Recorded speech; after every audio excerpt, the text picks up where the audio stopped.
Hello and welcome to another episode of Cricket This Week. We are in week number 2. This is our second episode. It's cold in Wellington, it's raining heavily in Mumbai. Despite all those weather interruptions, we are back with you guys to discuss cricket and everything that's happened in this week. A week is a long time indeed, Sarvesh, in cricket, and we've had so much happening in this week that definitely a lot to talk about, a lot to unwind. Nothing bigger than the most important news that's come out this week is that India's announced its team that's going to tour Sri Lanka shortly for three T20Is and three ODIs, and lots of talking points. Get your first reactions on both the squads. I think the first talking point is the captaincy in T20s, because we expected something else. And I mean, what has happened is it doesn't really surprise me. I expected it. I expected them to sort of split it between Surya Kumar or Hardik, and I think they have chosen Surya Kumar. I think it makes sense when you consider the fact that Surya Kumar Yadav is now uh, he's basically a T20 specialist. Now you can expect him to play only T20s. I don't think he will play a lot of ODI games, at least for now, because the next ICC event is for the 50 overs format, and we are going to play only about 7 to 8 ODIs before that event. So I don't think we'll experiment a lot. I think we will stick to the format that we have right now. We'll stick with the players that we have. So that's why I don't think he'll be getting a lot of chances before that event. Probably after that event, because the next World Cup is in South Africa, and we all know Surya Kumar Yadav, he likes to play on the quick wickets and bouncy wickets. So probably he will have a case after that T20, after that Champions Trophy event. But I think for now, I think he will stick to T20 format. So I think it makes sense when you consider the fact that he will play all the T20Is. So I think him captaining, it doesn't surprise me a lot. Yes, but yes, it's a talking point because Hardik Pandya was the vice captain of that team which won us the World Cup, and now Hardik Pandya is in this team, but he's not even vice captaining this team. So I wanted to know your thoughts on that. I've got lots of thoughts on that, but I just want to put a question out to our viewers here because we saw 15 individuals who played for Team India at that T20 World Cup. And after the successful campaign, they won the World Cup. Three of them retired. So we thought that those 12 remaining ones would hold their place at least until the next tournament came around. Now, the next tournament happened to be one against Zimbabwe. And since the team was traveling back to India at the time, we sent a young team to Zimbabwe, and which made a lot of sense. But I thought that the next full kind of series, we would see at least 12 of those 15 retain their places in the side. So I was hoping to see a T20 international side that had all those 12 except Virat Kohli, who's retired, Rohit Sharma, who's retired, and Ravindra Jadeja, who's retired from T20Is. I thought 12 would be there, and then we would select the remaining three. But lots of interesting things to talk about there. We see someone like Kuldeep Yadav not being a part of this side, um, but he's a part of the ODI side, which means there's no fitness issues there. So I don't know what the reason is that he's not part of the T20I side, unless he's himself said to the selectors that he needs a bit of a break. Could be. The other important talking point is obviously um, there is Chahal not no being Chahal. Yuzvendra Chahal not being a part of either side. Now Chahal was taken to the World Cup as India's second spinner behind Kuldeep. He was considered good enough to be India's second spinner in that World Cup. They never played him in a single game over there. He comes back home. He has the parade in Mumbai, does everything that the team did. Didn't go on that tour to Zimbabwe because it was a young team going and he had to be back home. Um, and then now he's been dropped from the T20 international side without playing a single game in that World Cup. So I hope there's someone who's telling Yuzvendra Chahal why he's been dropped. I don't know whether, I mean, the selectors not telling us is one thing, but I hope at least the players are being told, because if not, then I think there'll be a lot of question marks in Chahal's head as to what he's done wrong to not be in this side. Yeah, and Avesh Khan is also not there because he was there in the Yeah, reserves for the World Cup and along with Khalil yep, Ahmed. But Khalil Ahmed is back in this T20I setup. But Avesh Khan, who played the Zimbabwe series, is not there. So I think that is yeah, also one more talking point. So, and Kuldeep and actually Kuldeep and Chahal, we have basically not picked the wrist spinners, but Ravi Bishnoi has made his comeback in the T20I setup. So I think that's again a very good thing because I think we need to give some chances, at least more chances to Ravi Bishnoi because what he has done in the past, I think he deserves to play more and probably more consistently.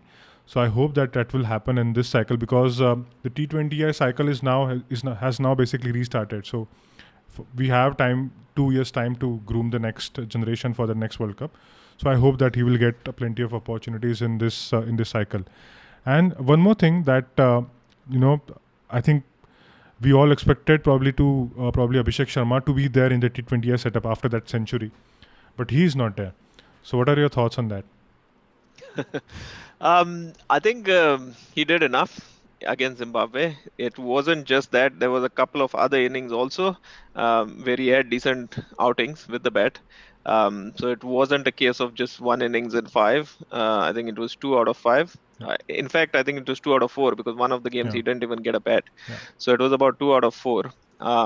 But again, uh, I think we as a team, India decided to play cricket a certain way. And if you look at the way we want to play our cricket, Abhishek Sharma fits that mold absolutely bang on. I mean, you can't find a better cricketer who fits that mold than Abhishek Sharma at this stage. So we really need to decide whether that is what we want to be doing. Because if that is what we want to be doing, then he needs to be the guy opening the batting with somebody like Yashasvi Jaiswal at the top of the order. And I hope again somebody's had some conversation with him and told him why he's not part of this side and what is it that's keeping him out. Because the numbers, speak for themselves. Um, we can see Shubman Gill's numbers, and with no disrespect, but he's keeping somebody else out of the side who I think suits the format a lot better. So yeah, there are some answers that the selectors need to give.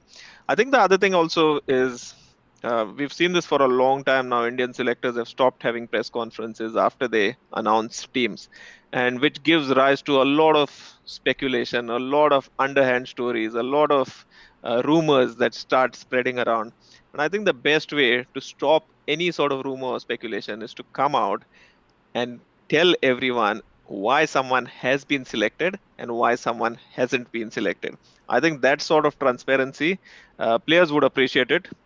We as people who analyze the game would appreciate it, and so would the common fan. And I think, but that's an ideal world, and I don't know whether Yeah. idealism and the BCCI go hand in hand a lot of times. So yeah, we'll wait and watch. I mean, I hope that. I mean, I'm pretty sure that the conversation between the players and the management is now better, much better. Because what has happened in the past, even the Shreyas Iyer episode, I think they must have learned something, and I hope that they are talking to the players. They are continuously in touch with them, and they are at least communicating that what has been happening and why certain player has been picked or why certain player has replaced you. Because what has happened in the past with Ishan Kishan and Shreyas Iyer, I think they would look to avoid that kind of a scenario. So I hope that conversation, that communication gap is now bridged to some extent.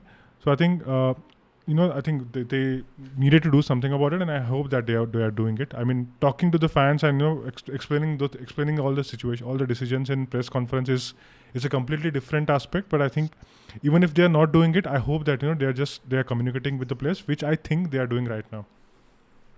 Okay.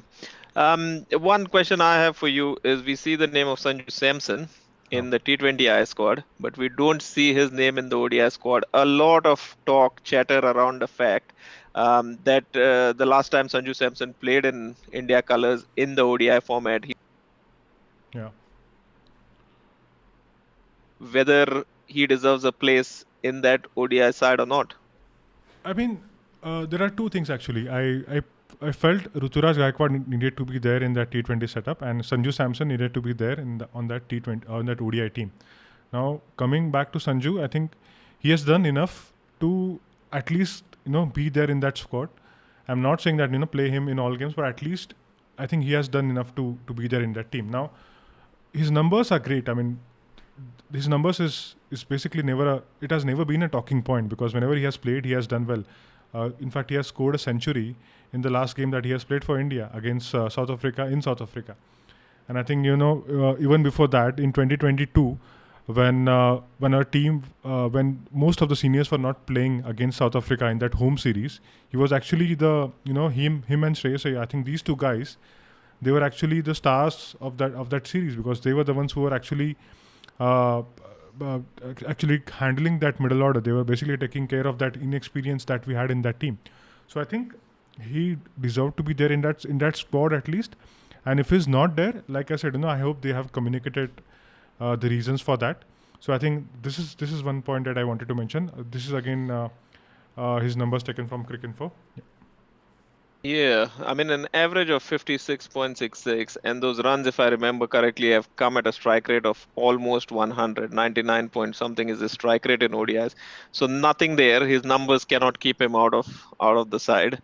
He's doing justice. Many of those scores that you see, there's a few not outs there. You'll Yeah, understand that he comes lower down the order, where he hasn't got a lot many deliveries. So a lot of those small scores that you're seeing are when he's come out in yeah. situations where he's got to go hammer and tongs after the bowling from ball number one. Um, but yeah, so that's an interesting choice. If we And go back to the also, yeah, the thing that I wanted to highlight is that those runs have come against teams like South Africa, West Indies, New Zealand, and all the stronger teams. I mean, he has played a handful games, only about 3 to 4 games against Zimbabwe. But I think most of his games have also come against the stronger teams. So I think it's not that he has played against weaker sides and scored those runs. He has played against, in fact, quality sides. In their conditions, he has played against New Zealand in New Zealand, played against South Africa in South Africa. So I think that's why I feel that he had his case to be there. yeah, definitely. If we go back to the squad, the other interesting um, aspect of it is the vice captaincy. Yeah, We've spoken about Surya Kumar Yadav getting the captaincy, Rohit Sharma obviously undoubtedly the ODI captain. But we see both teams having one name in common as the vice captain. Did that come as a surprise to you at all? I mean, we know Shubman captained against Zimbabwe, 4-1 result there. People would say we should have won 5-0, but 4-1, not a bad result with the youngish side. Did you see that coming, or did that take you by a bit by surprise? I mean, I don't know. I mean, that team already has KH Rahul in it, Rishabh Pant in it. So these guys are already there, and I think these guys are they have.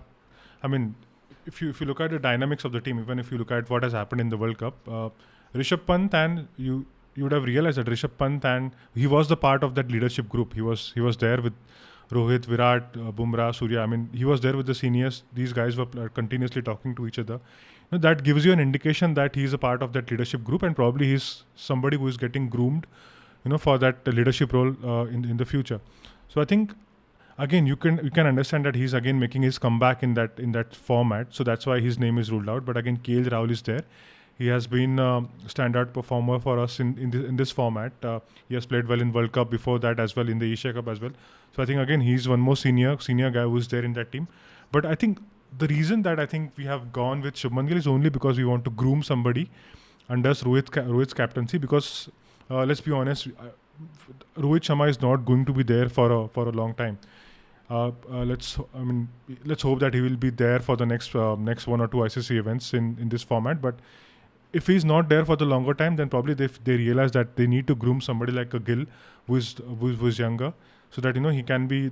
This is exactly what we did with Virat as well, right? When MS was coming towards the twilight of his career, we started grooming Virat under him. So I think this is what they are trying to do. They have identified Gill as a potential leader for the future, and they are basically trying to groom him under Rohit's leadership. Another interesting point with regards to that ODI side is we don't see the name of Ravindra Jadeja in it. We all know he's given up T20 internationals, retired from the format, but you'd think he would still be picked in the ODI side, or is there an injury? And these are the kind of things, we don't know right now whether Yeah. he's been dropped, whether he's requested leave. to rest, or whether he's actually been dropped from the format. So, your Exactly. thoughts on Ravindra Jadeja's exclusion? Exactly. I mean, see again, Kuldeep Yadav is playing ODIs and he's not playing T20s. Now, I mean, I'm completely okay with that because we have a ODI event coming up next. So I think him skipping T20s for ODIs is fine with me. But Jadeja is not there in T20s. So the only format he could have played on this tour is ODI. So I think if he's not there, I mean, probably it's an case of an injury. But if it's not a case of injury, then probably he's dropped. I mean, it's a straightforward equation.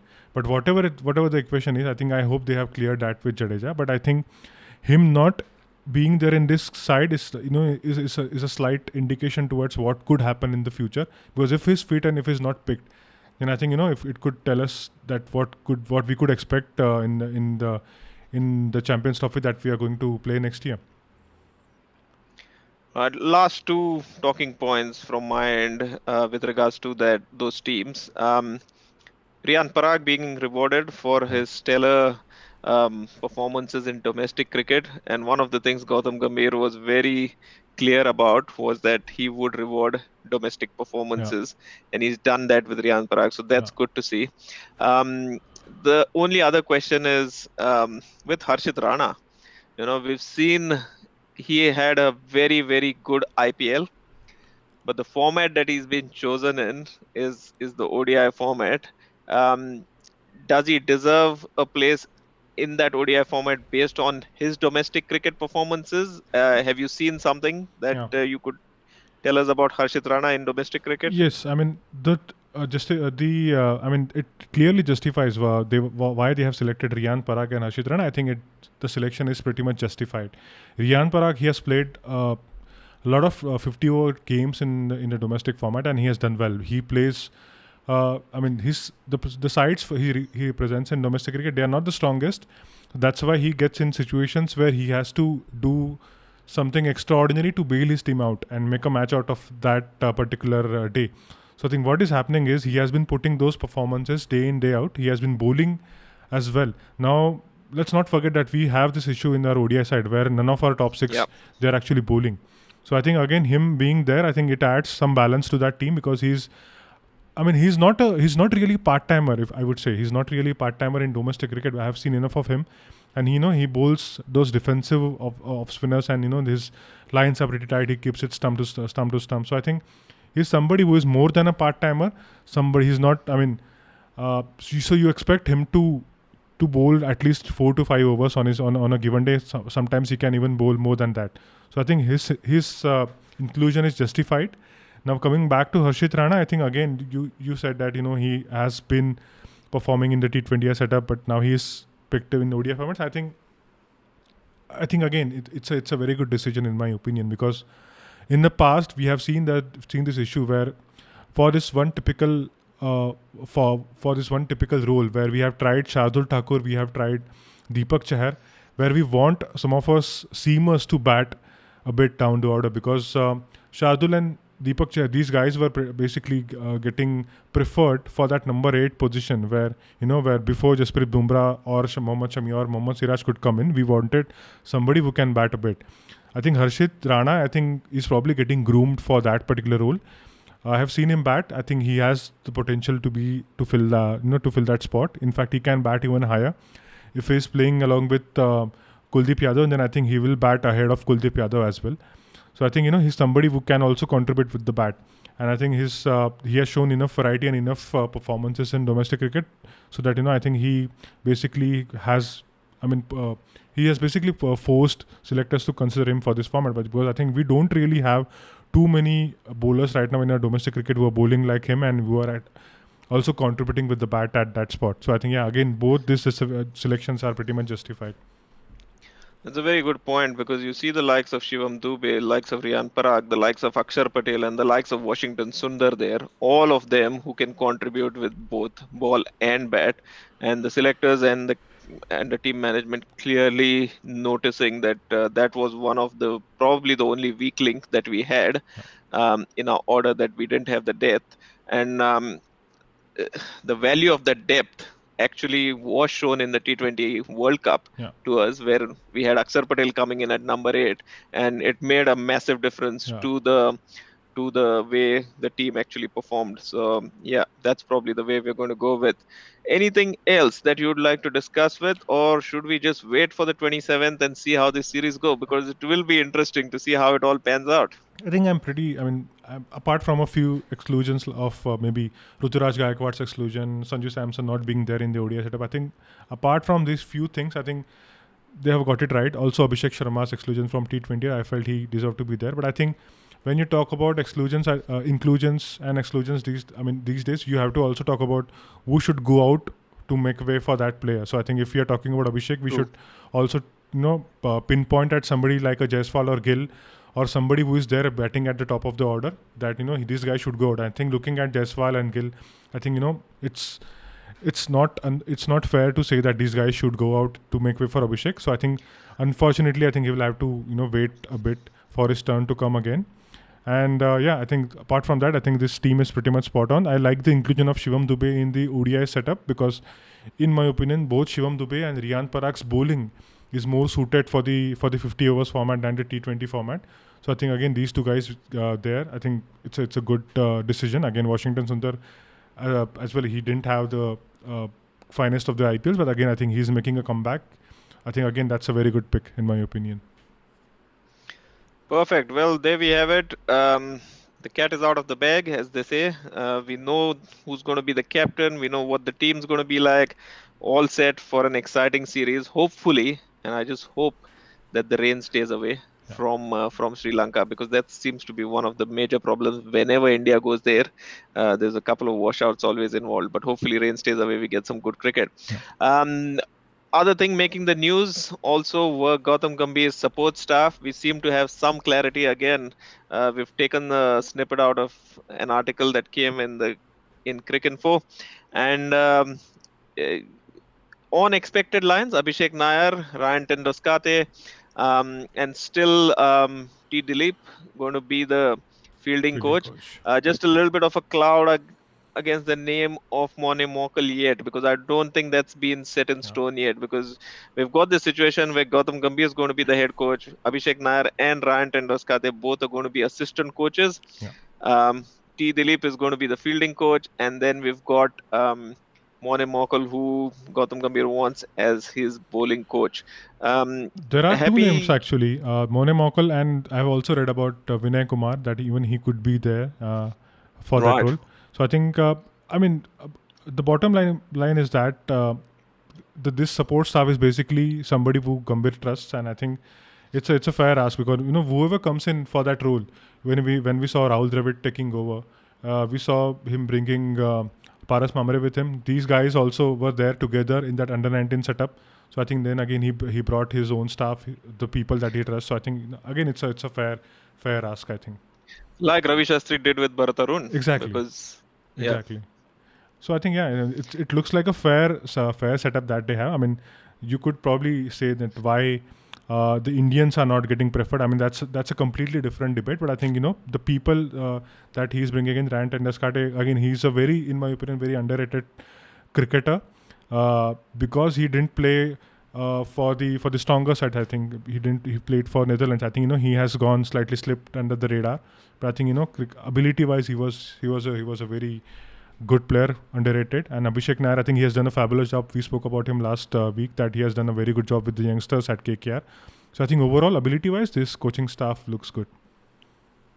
Yeah, Abhishek Nair always reminds me of someone who was very unlucky to have played at a time when that Indian batting order was so strong. So try breaking into a team that had the likes of Sachin Tendulkar and Saurav Ganguly and Rahul Dravid and VVS Lakshman in it, and with Virendra Sehwag and Yuvraj Singh. So I always feel sorry because he, along with, I think he played like 1 or 2 games for India. He actually came towards the end of that decade, where I think we didn't have Ganguly and Dravid in that setup, but I think we still had too many players. Like Yuvraj was there.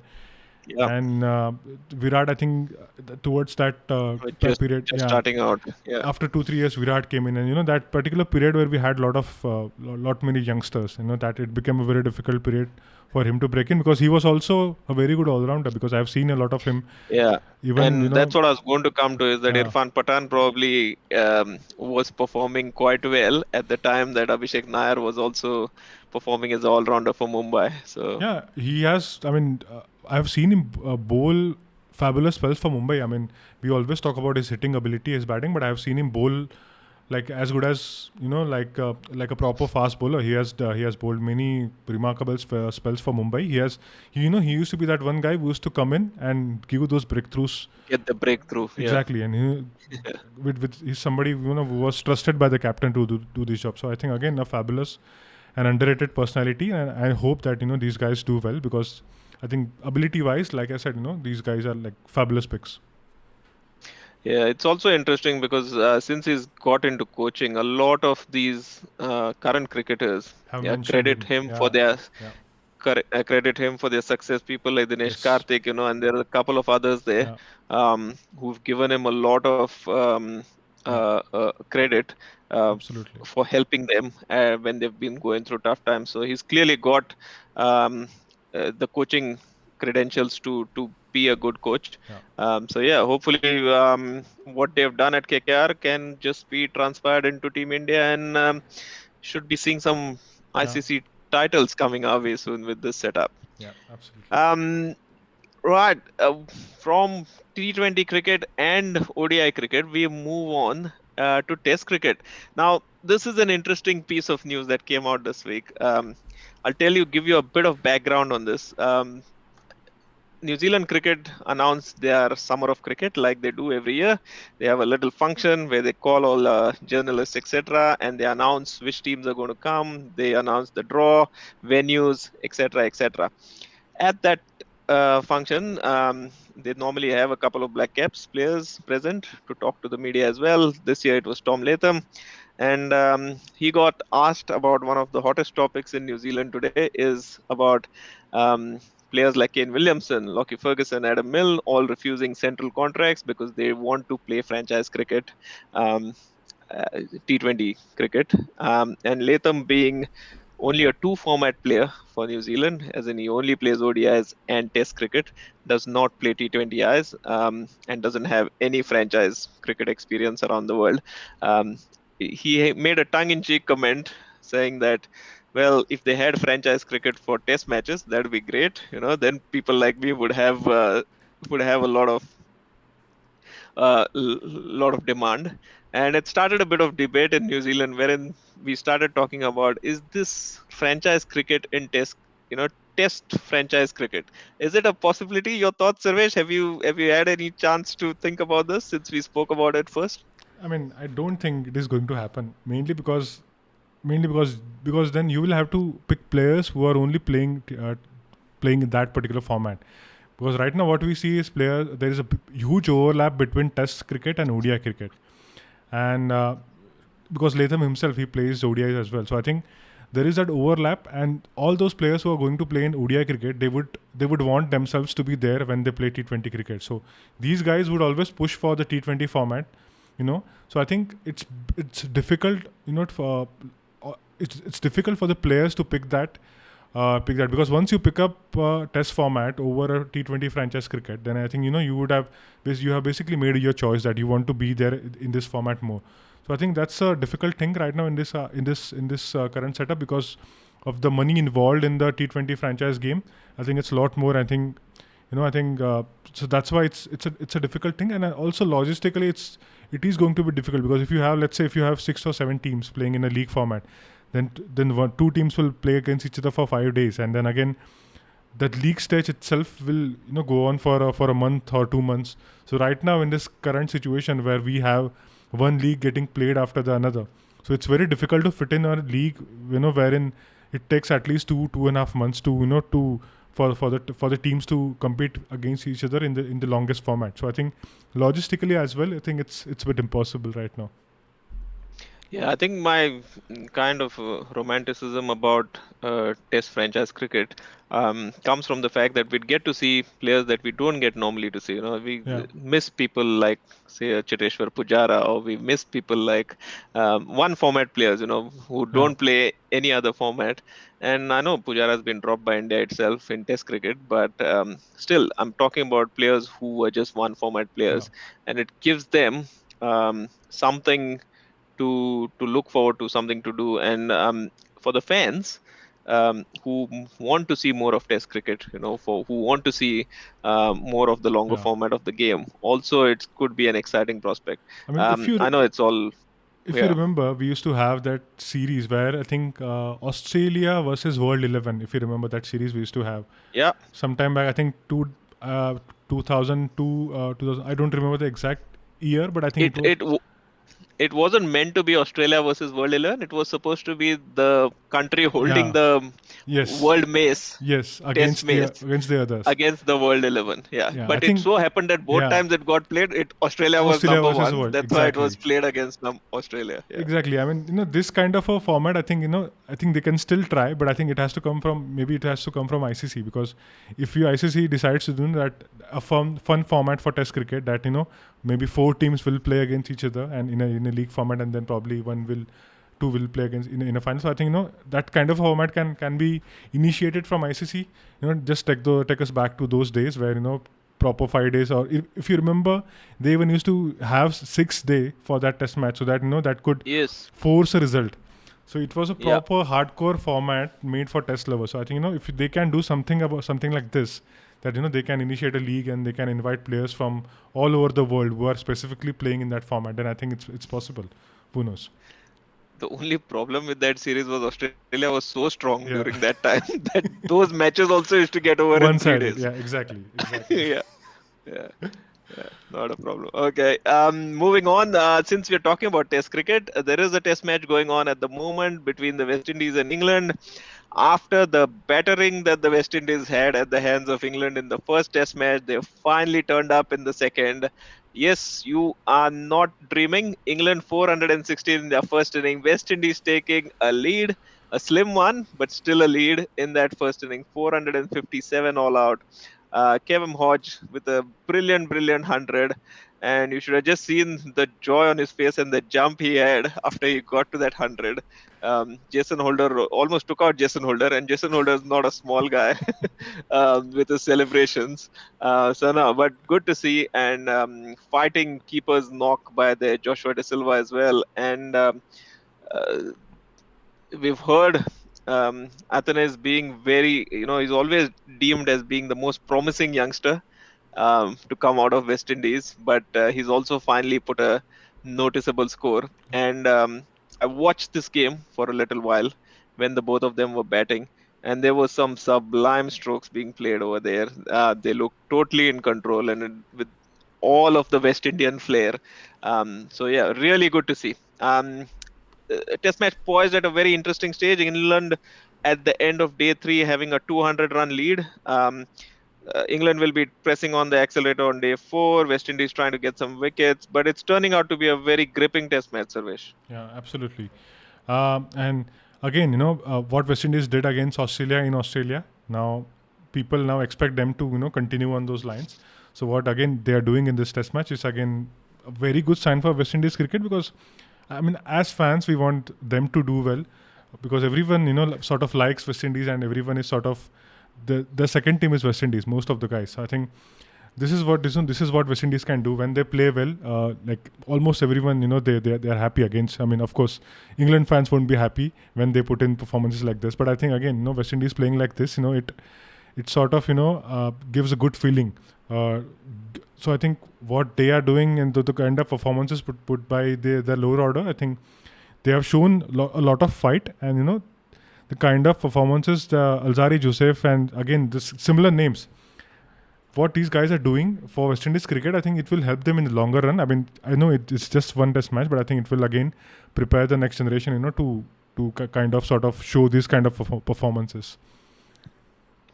Absolutely. Look, so day four today is starting off in actually just about now. I think 9:30 it starts here. It's already 9:30 in Yeah. Wellington. So yeah, just getting underway now. But yeah, interesting to see. So we will talk about this test match next week. Anything else to add, Sarvesh, before we sign off on this week's show? Nothing much. I think the news that I read yesterday is that on or 31st of July, I think BCCI is going to meet the stakeholders of IPL. Although probably all the owners will be there, and they are going to decide on the retentions and the possible rules for the mega auction.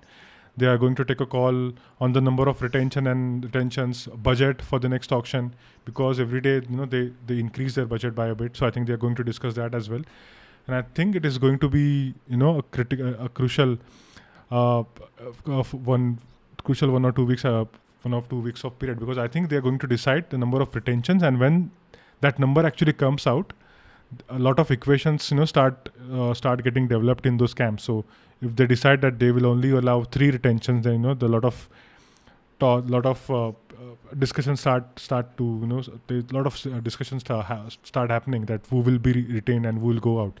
So in my opinion, I think they will be deciding that in that meeting. Probably my guess is that they will decide probably 4 or 5 retentions, because that's what they have been doing in the past. But I think in my opinion, in a 10 team format, they need to be a bit generous. They need to decide, they need to slightly increase that number by probably 1 or 2. So in my opinion, I hope that they will do something about it. They will probably keep it at 5, or maybe they would want to increase it to 6. I don't know what's going to happen, but yeah, this is one news that is getting developed, and we'll have a Yeah. lot of news about that in next week. It's interesting because the teams who have done well last year would want to hold on to all their players. Yeah, Especially the ones who reach the playoffs will want to hold on to as many players as they can. Whereas the teams at the bottom of the ladder who didn't have such a good IPL yeah, will definitely want more players in the auction yeah, yeah, rather than holding on to them. So yeah, yeah, we'll see what happens over there. Those discussions should have happened by now, but we've whole of the country or the whole of the world seems to have been busy with a very, very important and probably the biggest wedding that's ever happened in the history of mankind. But that's not cricket, so we won't talk about that. We will see you next week with more news about what's happening in the cricketing world. We'll have action from Sri Lanka. We'll have action from the West Indies, England, last 2 days of this test match. And if we've got any other stuff to talk about, we'll bring that all to you as well. If you haven't followed us, please do so. Please give us comments, please give us likes, please give us shares. And we look forward to seeing you once again next week. This is your host, Rahul and Survey, signing off from Cricket This Week. And this is our second episode. Thank you very much for watching. Thank you.